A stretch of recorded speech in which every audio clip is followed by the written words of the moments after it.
So this was all the time Yahaya Bello ought to have come that he came, right? Yeah. Do you know how many times they've been driving? Even when he caught summoned him that he must appear, did he appear? And so now, some people are now thinking they want to deceive all of us by all of this. That he has appeared. Why didn't they arrest him? He has appeared. He has appeared. Really? And the EFCC too that saw him couldn't pick him up. In the night, they now went back. They shot sporadically, dodging fire. And both Yahaya Bello and EFCC are acting film. Yeah. And they expect us, Nigerians, to believe this is their film. In this same country, that protesters are currently being tried for treason. The police, the authorities didn't waste time to arrest the protesters because they don't have anybody to defend them, because they are not high up there politically, because they can go and die because they are just normal citizens, and they expect us to believe this is their game. See, two of you, both EFCC and Yahaya Bello, my people, wonder shall never end. Like there is nothing Musa no go see forget. My people, Nigeria is supposed to be on Netflix, honestly, because everything that is happening in Nigeria is just like a movie. The kind of movie these people are putting for us to watch is unbelievable. So yesterday, Yahaya Bello visited EFCC, and EFCC could not arrest Yahaya Bello. At the end of the day, they start giving us excuses. The reason why they didn't arrest him because he came with the current governor of Kogi State. They even told Yahaya Bello to go. So after Yahaya Bello left, they went to the Kogi Governor's Lodge to go and arrest him. Like, this is someone that EFCC has been disturbing Nigeria and Nigerians, that he is wanted. Then this person came to you, this person appeared to you. Instead of you to arrest him, you told him to go. And when this person left, he went to the Governor's Lodge to arrest him. Like, my people, which kind of story be this one? Why is these people taking Nigerians for granted? Not only that, so latest news, Nigeria spent 700 million in the office of First Lady. The office, Nigeria Constitution did not recognize. And they said that this money is for national unity fabric, like for Ashebi, for Akara. Why Nigerians are going through a lot? Why there is hunger everywhere in Nigeria? Like, Nigerians are hungry, my people. And look at what these people are using our money for. Like, this is really, really heartbreaking. Let me allow you guys to listen and hear what Rufai as well as Arise television team said concerning all this matter. But before then, please, if today is your first time here, don't forget to subscribe for more updates. Like this video, share it as well. Thanks so much for doing so. Between the former governor of Kogi State, Yahaya Bello, and the Economic and Financial Crimes Commission. Well, on Wednesday, Yahaya Bello's media aide said the former governor honored the invitation of the anti-graft agency over alleged money laundering, breach of trust, and misappropriation of 80.2 billion naira. Yahaya Bello was said to have visited the headquarters of the Economic and Financial Crimes Commission in Abuja, accompanied by Usman Ododo, the governor of Kogi State, but was asked to leave without being interrogated. The EFCC, however, in a statement denied that the former governor was in the agency's custody, adding that Bello remains wanted. Let's read EFCC's tweet. Well, they wrote, Yahaya Bello not in EFCC custody. Media reports today that a former governor of Kogi State, Mr. Yahaya Bello, is in the holding facility of the Economic and Financial Crimes Commission. EFCC is incorrect. The commission wishes to state that Bello is not in its custody.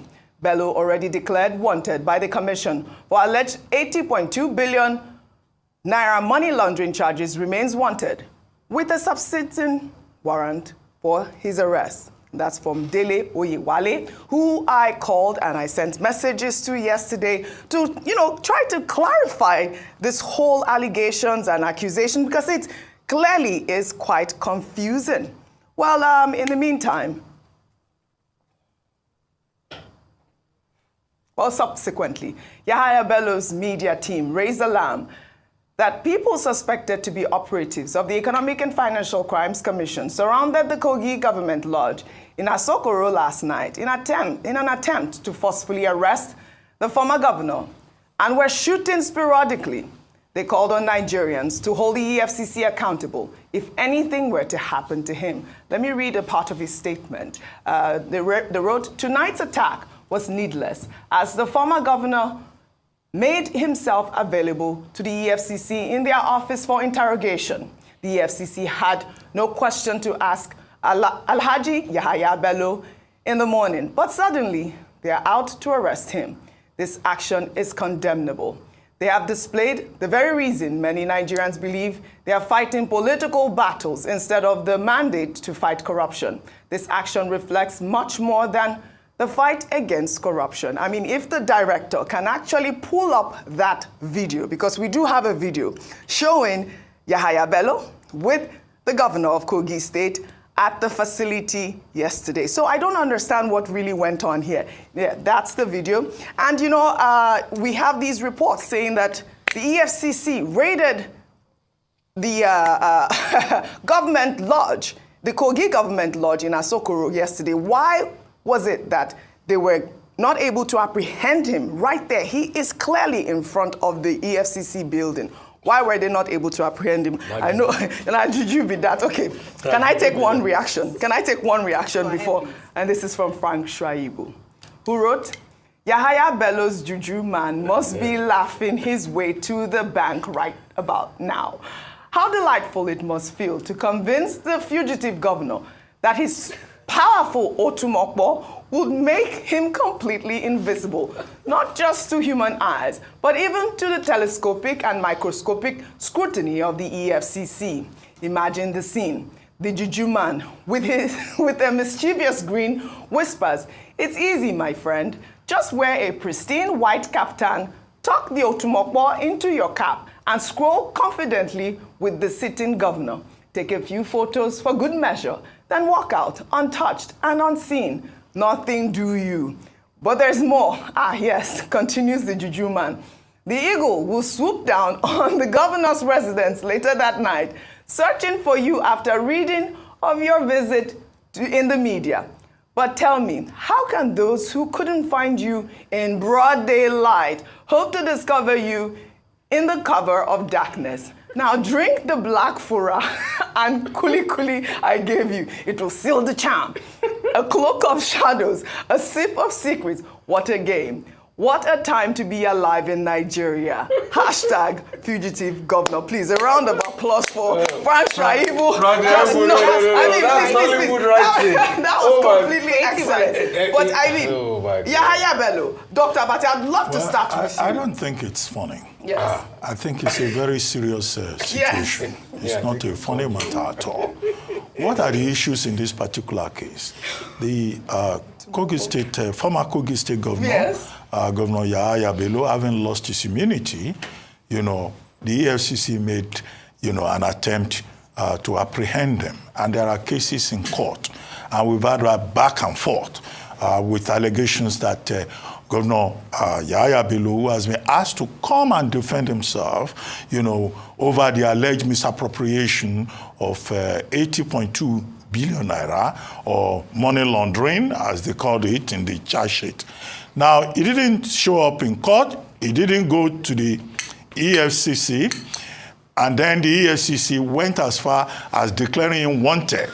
And in fact, even placed a red alert on him with Interpol, namely, that Interpol was asked that anywhere they cited him, they should apprehend him because he has a case to answer. Now, the same Governor Yahaya Bello went to the EFCC office after that hide and seek, attired in Ashwebi with the incumbent governor of Kogi State. Somebody said he was at the car park. But at least he entered the place, got to the car park, and then we were told... the EFCC building right there. Yes, right within the premises, right. Even if this video is showing that he was at the car park. And then he was advised to go back. A man that had been declared wanted. Have you seen that? So from the point of view of law, morals, and ethics, it appears very strange to, right-thinking members of society. Is the EFCC saying they no longer have a case against him? Somebody you have declared wanted brings himself, and then you say, no, we don't need him, he's not in our custody. However, the later development was what you said, that yesterday evening, there was this report that government house lodge, government house in Abuja was attacked, was besieged by EFCC officials. There was sporadic shooting in the air. I don't think that drama was necessary. Absolutely not. The man, having brought himself, should just have been apprehended. Now, I saw another statement saying where he didn't follow protocols to come and report himself, that he came with the governor of, the current governor of Kogi State, and came with some other politically exposed persons. Well, I mean, the EFCC is a law enforcement agency. They have the powers of arrest. The man they will have arrested is the man they wanted. They don't have to arrest Ododo. They can even ask Ododo to leave their premises. Ododo's immunity does not extend to the office of the chairman of EFCC. So those are the gray areas that I find in all of this. So what follows now? I think the people that have been given the advantage are the supporters of Governor Yahaya Bello, not this imaginary thing about having a shamanist who is doing whatever you call it, juju or whatever.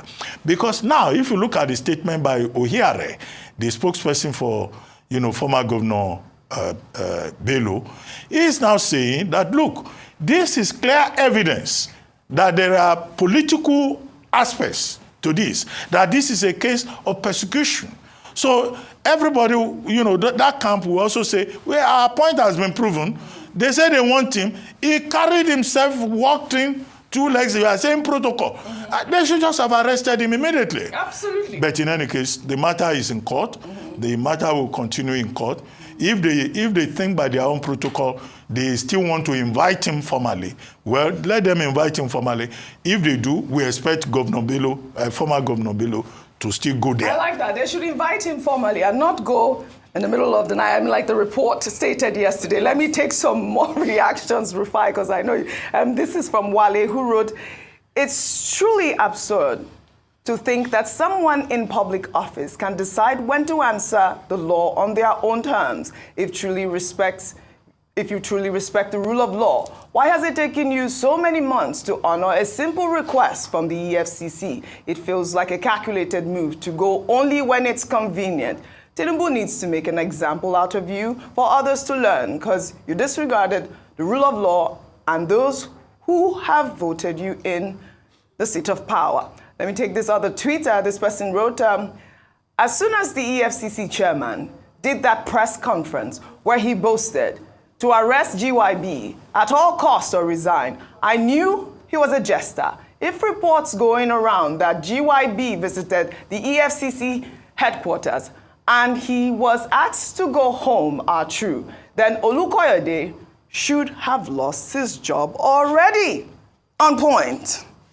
Me, I laugh. This is the funniest No, thing. it's absolute comedy, really. This is the funniest thing I've heard in my life. I'm going to laugh. Yeah. Because as Fela says, if man nothing cry, what you go do, you go laugh. Yeah. So I have to laugh at the failure and the joke the Nigerian state has become. And Shuaibu was right, Otumokbo. Because that's what it sounds absurd what he said, right? But that's how stupid they're making us feel in this country. So he went there, he showed up in front. And how many of us get invited by EFC and we go with the governor as escorts? And we just go and we take photos in front of the place. I'm here already, and the next day say, go, and they go. And they come back in the night. So this was all the time Yahaya Bello ought to have come that he came, right? Yeah. Do you know how many times they've been driving? Even when he caught someone that he must appear, did he appear? And so now, some people are now thinking they want to deceive all of us by all of this. That he has appeared. Why didn't they arrest him? He has appeared. Really? And the EFCC too that saw him couldn't pick him up. In the night, they now went back. They shot sporadically, dodging fire. And both Yahaya Bello and EFCC are acting film. Yeah. And they expect us, Nigerians, to believe this is their film. In this same country, that protesters are currently being tried for treason. The authorities didn't waste time to arrest the protesters because they don't have anybody to defend them, because they are not high up there politically, because they can go and die because they are just normal citizens, and they expect us to believe this is their game. See, two of you, both EFCC and Yahaya Bello, You people executed this script very well. Nigeria should be on Netflix. Well, all right. I mean, we've taken this story at length. It took him too long to get here. I mean, he should have been out here way before now. Yeah, we've talked about this at length. Yeah. I guess we'll move on to the next story. We'll take another story now. Nigeria's First Lady, Senator Remi Tinubu, who recently unveiled several initiatives, including the Young Farmers Club to create employment opportunities and the unity fabric to symbolize national unity, has come under scrutiny after it was revealed that she received over 700 million naira from the State House to purchase dollars for foreign trips between November 2023 and March 2024.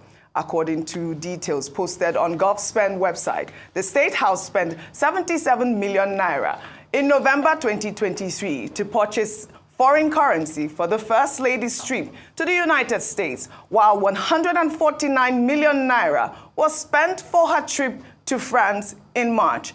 The State House spent 473 million naira on foreign exchange for the First Lady's trip to Mozambique, Addis Ababa, and London, while many Nigerians have reacted to the exorbitant amounts spent on the First Lady's office, on the office of the First Lady, despite not being recognized by the Nigerian Constitution. An old video where the First Lady told Nigerians that her family was blessed and did not need Nigeria's wealth has resurfaced online. Let's take a look. Nigeria's wealth is the commonwealth of all. It belongs to everyone. God has blessed my family. We don't need the wealth of Nigeria to survive, but to do the right thing. And I promise you on this altar that with your help, with the help of God, we will set this nation on the right path. We need your prayers. We need your prayers. I can tell you, I, for one, am a silent worker.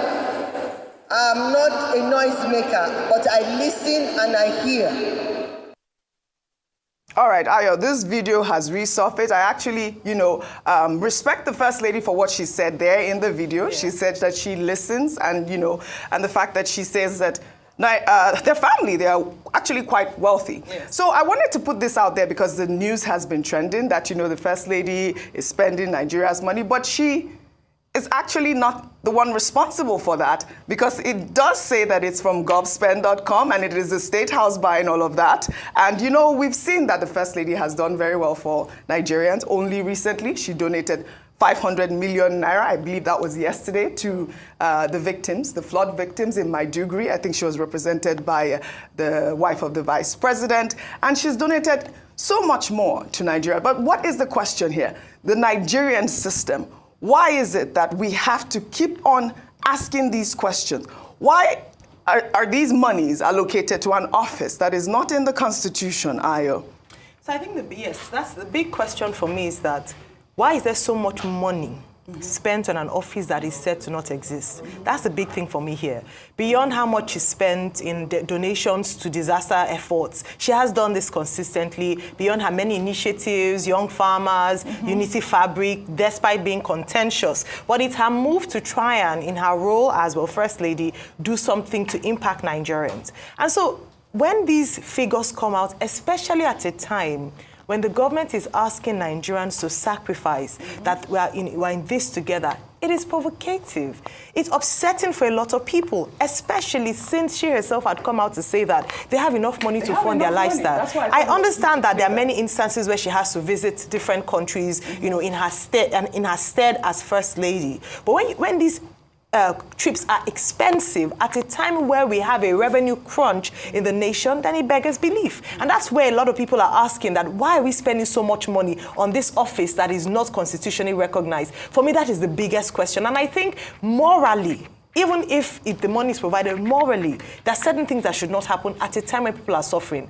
That 700 million naira would go a long way in helping, in contributing to whether you want to put it to giving, cash transfers to the most vulnerable, to use to support disaster efforts in Nigeria, whether you use that to channel to the education sector. Since she's big on women and youth, the agriculture, these things can be used better, not to fund trips and stage. I just think that it is not a good optics for a time like this when Nigerians are suffering. 25-year-old Victor Olatunji delivered a stellar performance on Wednesday night when he led his team, Sparta Prague, to victory. Olatunji was the star of the night as Sparta Prague defeated RB Salzburg 3-0 in the UEFA Champions League group stage encounter to celebrate the victory. The striker revealed the inscription, "I am chosen, who are you?" which he wore underneath his shirt. Olatunji now joins comedic trend from the testimonies of members of the Lord's Chosen Revival Ministry. Well, the church has now released a new song in response to criticism from the viral trend. Let's take a listen. Everything they said against my church is over. When they were talking, Jesus was watching. when they were talking, Jesus was watching. when they were talking, Jesus was watching. when they were spreading their rumors. But when he said it's over, that settles that matter till this morning. As you can see, chosen is moving. Revival must continue. We are taking over the whole world, forward ever, backwards never. Because everything they said against our church, it is over now. Nobody remembers them. Nobody talks about it. Yes, oh, it is over now. Nobody remembers them. Rufai, the persecution over. The rumors are over. I mean, look at Victor. He's wearing that he is chosen. Chosen. Rufai. Yeah, we are chosen of the Lord. Yes. And that's the church. Please, I'm not part of this cruise. Yeah, oh, you're not part of the cruise. I'm You not run part away of from the this cruise. time of cruise. I mean, I really appreciate Pastor. All right. Chai, honestly, we are not serious in this country called Nigeria. Everything na cruise. My people, as I make I bring this update to you guys, I hope you truly enjoy watching. Please leave your thoughts in the comment section. And if today is your first time here, don't forget to subscribe, like this video, share it as well. Thanks so much for watching. I will see you guys in my next update. Goodbye for now. Welcome to Channel